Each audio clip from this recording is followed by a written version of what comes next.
Bonjour tout le monde. Comme chaque semaine, notre bon droit vous propose d'explorer le monde dans lequel nous vivons en fonction de l'actualité ou en fonction des grands enjeux de société que nous avons à relever.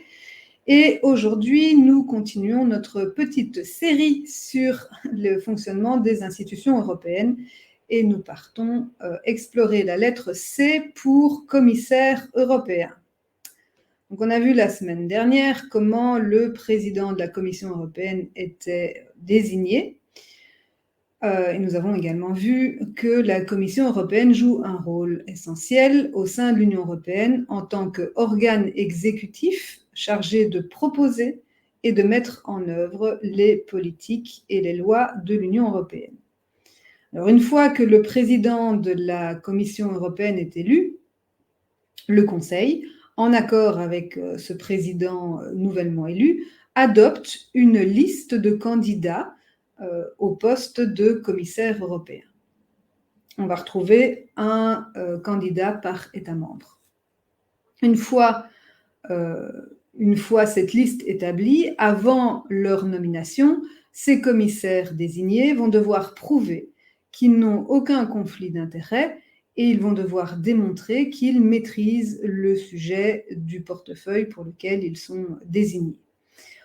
Des questions écrites et des auditions publiques vont être organisées au niveau du Parlement européen, au niveau des commissions parlementaires compétentes du Parlement européen.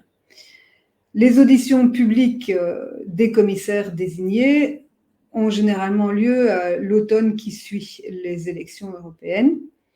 Et chaque commission parlementaire va pouvoir évaluer l'expertise et les performances de chaque commissaire désigné. Évidemment, ces évaluations sont cruciales parce qu'une évaluation négative peut entraîner le rejet d'un candidat. Et si un candidat est rejeté, eh bien, il va devoir être remplacé par un nouveau candidat qui est proposé par l'État membre concerné. Donc, ce processus d'audition et d'évaluation, ça peut prendre des semaines, voire des mois.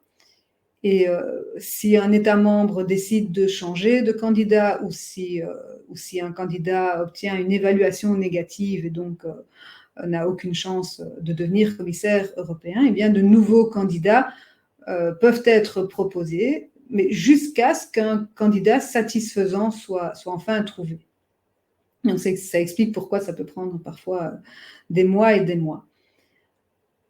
Une fois que le collège des commissaires a été approuvé par le Parlement européen à la majorité absolue, le Conseil va procéder à leur nomination officielle par un vote à la majorité qualifiée. Donc, c'est vraiment important de souligner que comme pour la désignation du président de la Commission européenne, le Parlement européen joue un rôle majeur dans le processus de désignation des commissaires européens, puisque le Parlement européen a un pouvoir de veto sur l'ensemble du collège des commissaires européens. Évidemment, on peut se poser la question de savoir comment il est possible que certains commissaires européens réussissent à passer ces auditions publiques et ces évaluations alors qu'ils ont derrière eux déjà des casseroles dans leur pays d'origine.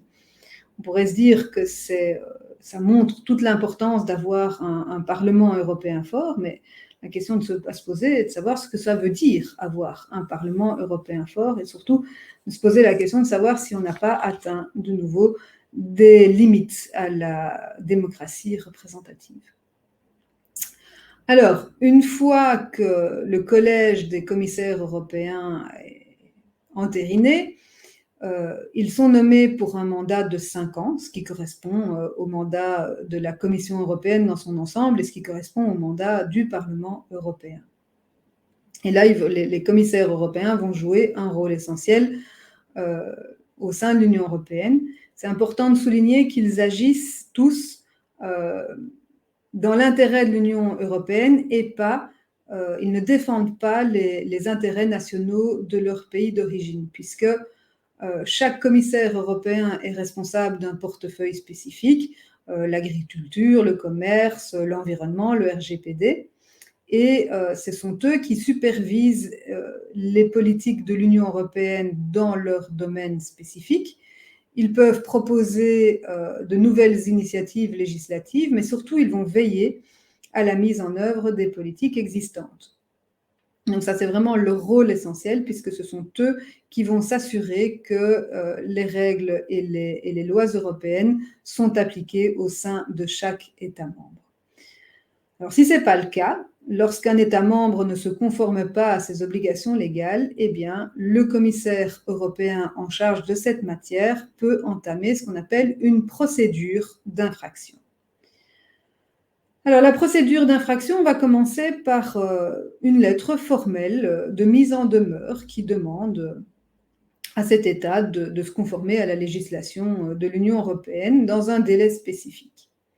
Si cet État membre ne remédie pas à la situation dans le délai qui lui était imparti, le commissaire européen va lui envoyer un avis motivé, qui est en fait une demande officielle de se conformer à la législation européenne en vigueur. Et si malgré l'avis motivé du commissaire européen, cet État continue à violer la législation de l'Union européenne, le commissaire européen peut décider de saisir la Cour de justice de l'Union européenne. Et cette Cour de justice peut décider d'imposer des sanctions financières à l'État membre fautif jusqu'à ce qu'il se mette en conformité avec la législation européenne. Et les sanctions peuvent être progressives et augmenter avec le temps si l'État membre persiste dans son non-respect des règles de l'Union européenne.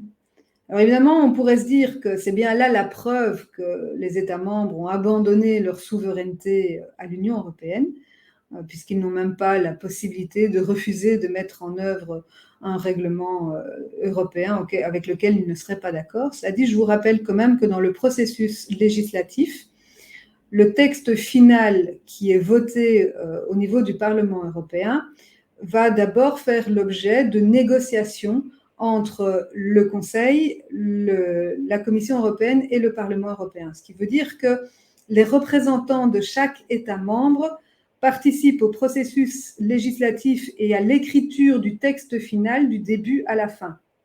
Ce qui veut dire que s'il y a une proposition législative sur la table avec laquelle un État membre n'est pas du tout d'accord, il a plusieurs représentants, que ce soit au niveau du Conseil ou au niveau du Parlement européen, qui ont la possibilité de faire des propositions d'amendement, de faire des propositions de retrait, jusqu'à arriver à un texte où tout le monde est d'accord.